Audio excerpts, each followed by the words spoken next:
नमस्कार दोस्तों, एक बार फिर से स्वागत है आप सभी का मेरे YouTube चैनल पर। मेरी आज की कहानी का शीर्षक है कवच की परीक्षा। एक समय की बात है कि एक दिन बादशाह अकबर ने एक कारीगर को लोहे का कवच बनाने का हुक्म दिया। बादशाह की आज्ञा का पालन करते हुए उस कारीगर ने कुछ ही दिन के बाद लोहे का कवच तैयार करके बादशाह अकबर के दरबार में पेश कर दिया। कवच को तैयार करने में कारीगर ने कोई कसर बाकी नहीं छोड़ी थी। बादशाह को भी उनका बनाया हुआ कवच बेहद पसंद आया। कवच की मजबूती परखने के लिए उन्होंने एक सैनिक को हुक्म दिया कि इस कवच को काट के पुतले को पहनाए और स्वयं तलवार लेकर इस बात की परीक्षा करे कि वह कवच कितना मजबूत है। बादशाह की आज्ञा के अनुसार ही सैनिक ने कवच को काट के पुतले को पहना दिया और उस पर तलवार से वार किया। वार करते ही कवच कट गया। जब बादशाह ने ये देखा तो वो बोले कि इतना कमज़ोर कवच लेकर हम क्या करेंगे, इस कवच से तो कुछ भी बचाव नहीं हो सकेगा। उसे आज्ञा दी कि जाओ और बढ़िया व मजबूत कवच बनाओ। याद रहे कि दूसरा कवच भी ऐसा ही निकला तो हम तुम्हारा शीश कटवा देंगे। कारीगर बादशाह की इस तुगलकी हुक्म को सुनकर घबरा गया, पर वो क्या कर सकता था। बादशाह को सलाम करके अपने घर वापस आ गया। कारीगर की पत्नी ने उसका उतरा हुआ चेहरा देखा तो उसकी वजह पूछी। उसने राज दरबार में हुई सारी बातें अपनी पत्नी को बता दी और कहा कि अब मेरा बचना मुश्किल है। कारीगर की पत्नी बहुत समझदार थी। उसने कहा कि तुम बिरबल के पास जाओ और उनसे बचने का कोई उपाय पूछो। अपनी पत्नी की बात सुनकर वह बिरबल के पास आया और सारी बात बिरबल को कह सुनाई और बचने का कोई उपाय बताने की प्रार्थना की। बिरबल ने हिम्मत दिखाते हुए कहा कि तुम्हें चिंता करने की जरूरत नहीं है, तुम मेरी शरण में आए हो, मैं तुम्हारा बचाव करूंगा।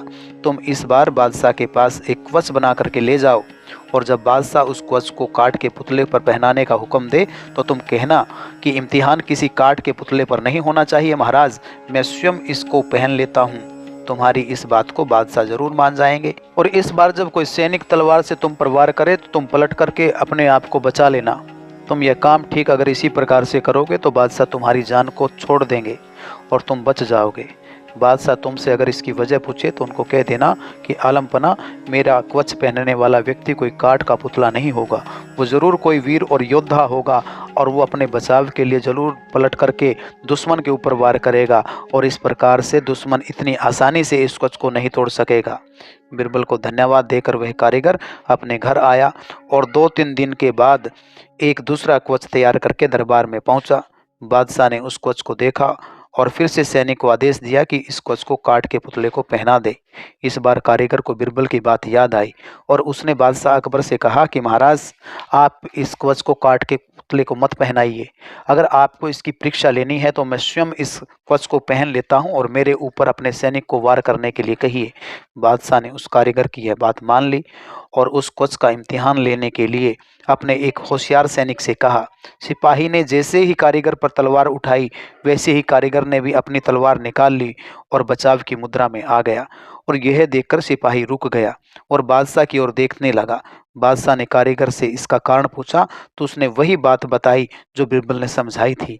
यह सुनकर बादशाह बोले कि यह बात तो तुम सही कह रहे हो, पर तुम मुझे ये सच सच बताओ कि यह सलाह तुमको किसने दी। कारीगर ने सारी बात सच सच बादशाह से कही। यह सुनकर बादशाह और सारे दरबारी बिरबल की चतुराई से बेहद प्रसन्न हुए। तो प्यारे बच्चों, इस कहानी से हमें परीक्षा मिलती है कि विपत्ति के समय हमें किसी समझदार व्यक्ति की शरण में जाना चाहिए। वो जरूर कोई ना कोई समस्या का समाधान निकाल देता है। उम्मीद करता हूँ कि आपको मेरी ये कहानी अच्छी लगी होगी। अगर आपको मेरी ये कहानी अच्छी लगी हो तो इस कहानी को लाइक करना, शेयर करना और मेरे चैनल को सब्सक्राइब करना। Thank you.